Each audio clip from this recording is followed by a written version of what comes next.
No dia 12 de fevereiro de 1993, James Budger, de 2 anos de idade, desapareceu enquanto estava com sua mãe Denise, em um centro comercial. Seu corpo foi encontrado no dia 14 em uma ferrovia em Walton. Câmeras do circuito interno de TV do Shopping Strand Center em Butler mostraram os menores John Venables e Robert Thompson observando crianças como que selecionando um alvo. Deveriam estar na escola, porém estavam jogando fliperama e ao longo do dia foram vistos roubando vários itens como doces, um boneco troll, algumas baterias e uma lata de tinta azul, itens que foram encontrados na cena do crime.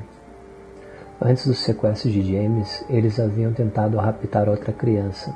Uma mulher com seus 2 filhos ouviu quando eles disseram em uma loja: "Vamos levar um dos 2", mas ela pensou que eles se referiam a algum bem.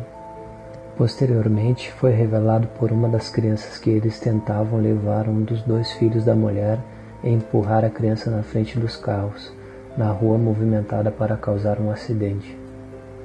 Segundo um policial, o crime não era simplesmente oportunista. Eles sabiam exatamente o que estavam fazendo. Planejavam ir ao centro e matar um menino. Naquela mesma tarde, Jamie, como era chamado carinhosamente pela família, foi com sua mãe ao centro comercial. Ele tinha cerca de 1,5 metro de altura, pele clara, olhos azuis e cabelos castanhos claros. Dentro de uma loja, a senhora Budger percebeu que seu filho havia desaparecido. Denise entrou em um açougue e, como não tinha fila e seria rapidamente atendida, deixou James solto na loja. Então James saiu da loja por conta própria e foi visto por John e Robert, que se aproximaram dele, ganharam sua confiança e levaram para fora do centro comercial. Esta cena foi capturada pelas câmeras entre 15h39 e 15h42. Os meninos levaram Budger por 4 quilômetros a pé até um canal onde sofreu ferimentos na cabeça e no rosto. Durante a caminhada, os meninos foram vistos por 38 pessoas. Budger parecia aflito, mas ninguém fez nada. 2 pessoas confrontaram os meninos, mas eles alegaram para um que Jamie era o irmão mais novo. Para outro que o menino estava perdido e eles estavam levando a uma delegacia local. Então o levaram à linha ferroviária perto da estação de Walton e Anfield, perto da delegacia de Lane e o cemitério de Anfield, onde o atacaram. Jogaram tinta azul no rosto de James, chutaram e bateram nele com tijolos, pedras e uma barra de ferro de 10 quilos. Em seguida, colocaram as baterias em sua boca. James sofreu fraturas impressionantes no crânio devido às pancadas com a barra de ferro. Segundo o patologista do caso, Dr. Alan Williams, James sofreu tantos ferimentos que ninguém poderia afirmar qual foi o golpe fatal. Antes de deixarem o corpo do menino, colocaram Budger nos trilhos da linha ferroviária e o posicionaram de forma que um trem passasse por cima dele e fizesse parecer um acidente. O que realmente aconteceu, o corpo de Budger foi cortado ao meio. A perícia confirmou que o menino morreu antes de ser atingido pelo trem. A polícia rapidamente encontrou imagens do vídeo do rapto de Budger e pessoas que tinham visto o menino denunciaram. O local onde seu corpo foi encontrado foi coberto por inúmeros buquês de flores. O crime gerou tamanha repercussão e raiva em Liverpool que a família de um rapaz que foi detido para interrogatório, mas posteriormente libertado, teve que fugir da cidade. A descoberta final veio quando uma mulher, ao ver imagens ligeiramente melhoradas dos 2 rapazes na TV nacional, os reconheceu como 2 vizinhos. O fato dos meninos serem tão jovens, ambos com 10 anos de idade, chocou os policiais e a comunidade. Thompson e Venables trocaram acusações, mas a polícia identificou Thompson como mentor. Testes confirmaram que os 2 rapazes tinham a mesma pintura azul em suas roupas, da qual encontraram no corpo de Budger. Ambos tinham sangue nos sapatos, que combinavam com o de Budger, nos testes de DNA. Ambos foram acusados pelo homicídio de Budger em 20 de fevereiro de 1993. Durante todo o processo e julgamento, os menores assassinos foram chamados de criança A, Venables, e criança B, Thompson.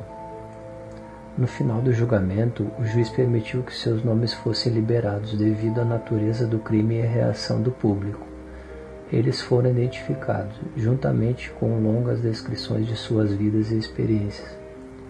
O choque do público foi agravado pela liberação após o julgamento de fotos tiradas durante o interrogatório pela polícia. As fotos mostravam as crianças com medo, e muitos achavam difícil acreditar que tal crime havia sido perpetrado por duas pessoas tão jovens. Cerca de 500 manifestantes se reuniram na corte para o julgamento inicial dos meninos. Os pais dos acusados foram levados para diferentes partes do país e assumiram novas identidades após ameaças de morte.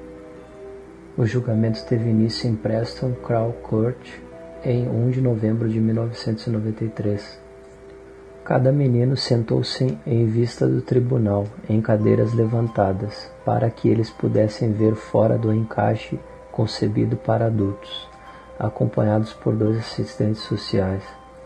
Apesar de terem sido separados de seus pais, eles estavam a uma pequena distância dos mesmos durante o julgamento.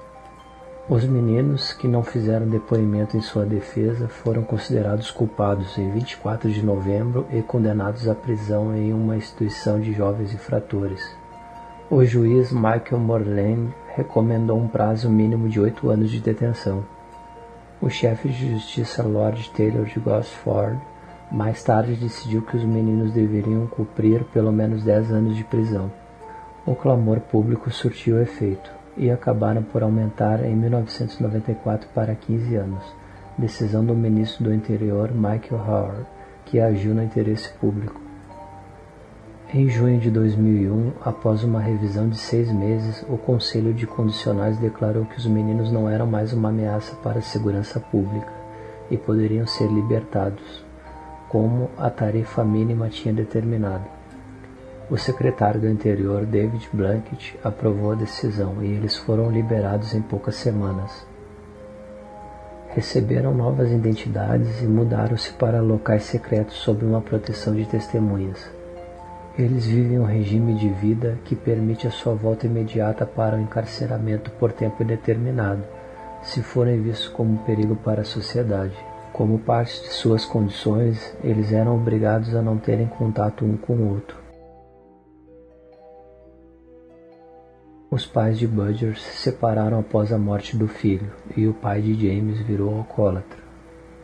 Segundo informações, o paradeiro de Robert Thompson é desconhecido, porém o de John Venable não. Em 2008 ele foi preso por posse de drogas e briga de rua. Em 2010 retornou à cadeia após uma investigação policial sobre pornografia infantil na internet. Foram encontradas 57 fotos indecentes de crianças em seu notebook, algumas com apenas 2 anos de idade. Ele se passava por uma mulher que pretendia vender seu filho para pedófilos pela internet. Em julho de 2013, Venables, com 30 anos, ganhou a liberdade novamente, e nova identidade pela 4ª vez. A primeira vez foi aos 10 anos, quando matou James Budger com seu amigo Robert Thompson. A segunda vez foi em 2001, quando saiu da prisão. A terceira vez quando pego por pornografia infantil.